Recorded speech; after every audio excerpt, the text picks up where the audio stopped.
Hello, this is the third video of 6 in which I will try to explain the main points of the Latin adjective.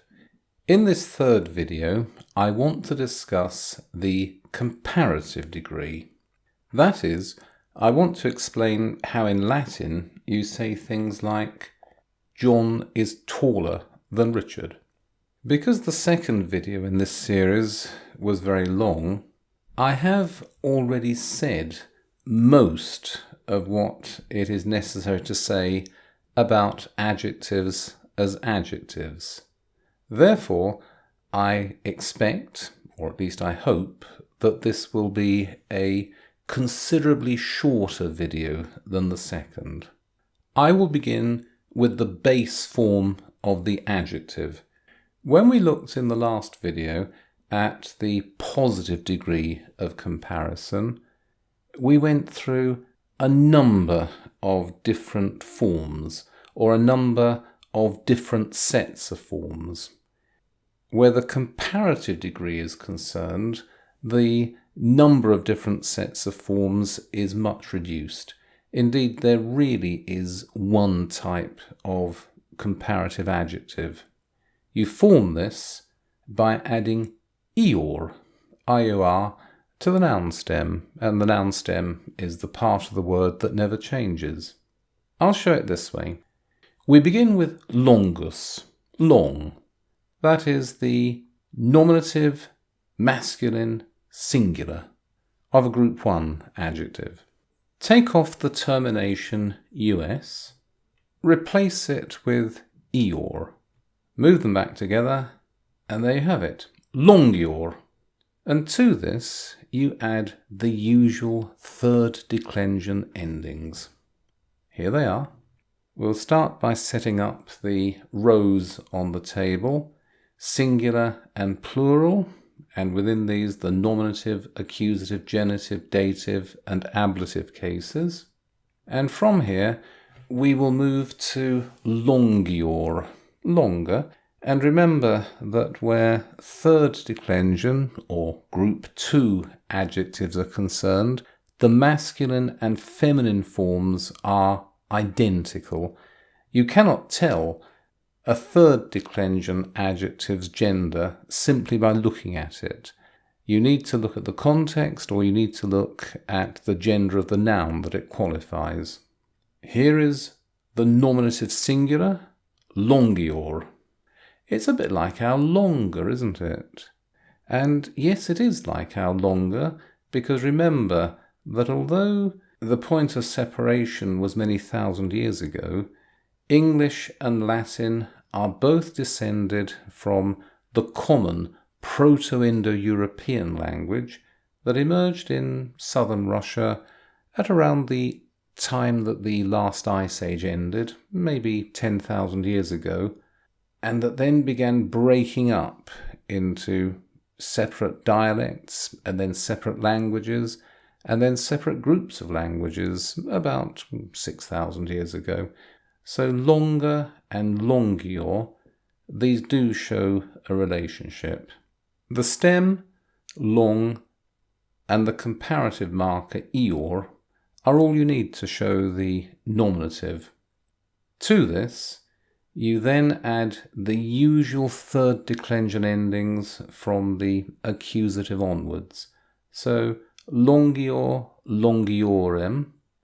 And then, because you should know all of the endings already, I'll just give you all the other parts of longior in one hit. There it is. Longior, longiorem, longioris, longiori, longiore.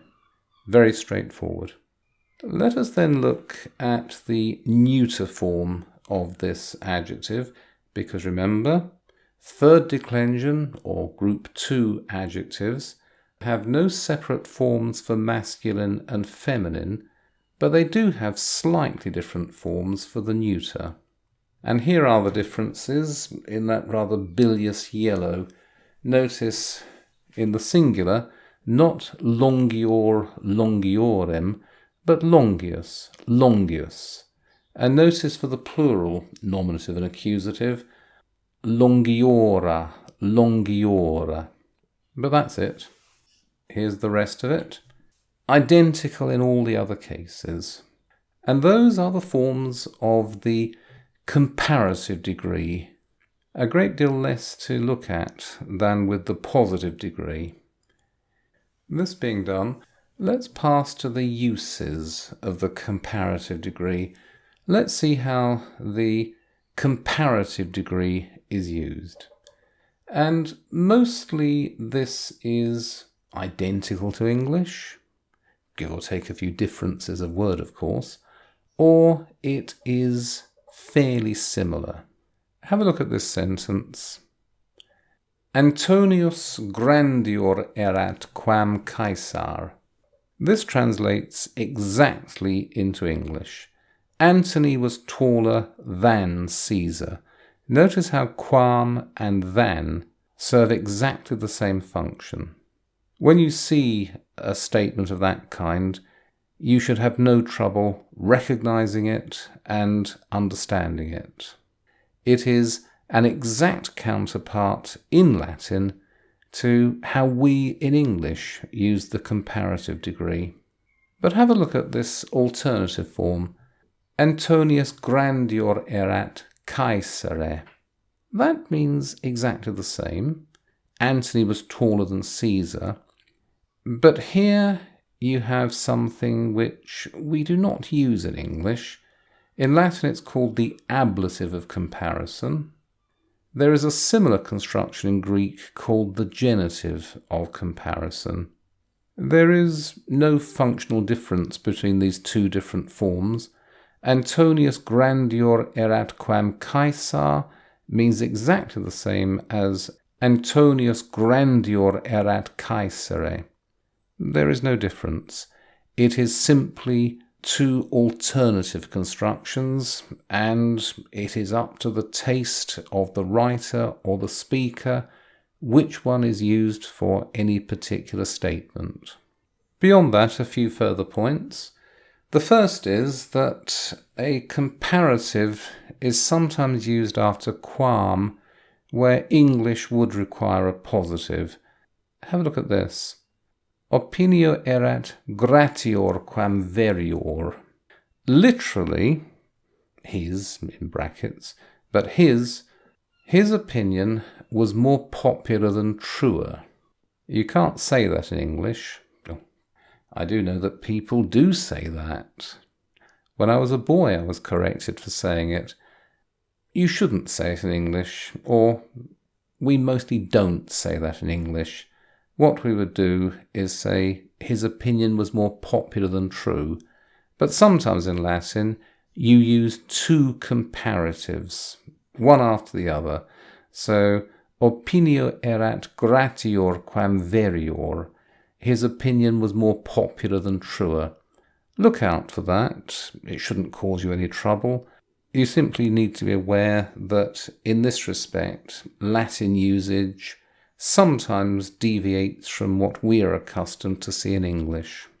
The last point I'll make is that comparative adjectives can also be used to mean rather or too much. So have a look at this. Cicero erat tristior. Looking at it, you might say, that means Cicero was sadder, but there's no comparison after it. There's no than. Cicero was sadder than what? Cicero was sadder than whom? It doesn't mean that. Cicero erat tristior means Cicero was rather sad, or perhaps Cicero was too sad. And that's it. A nice short video for once. But, as I said at the beginning, virtually all that I said about adjectives in general is crammed into the second video on the positive degree. Therefore, that video is rather long, and because of that, this video can be rather short. So, I will thank you for having watched this video. Of course, I hope that you found it useful, and I hope that you will go on to watch the last 3 videos in this series. Thank you again.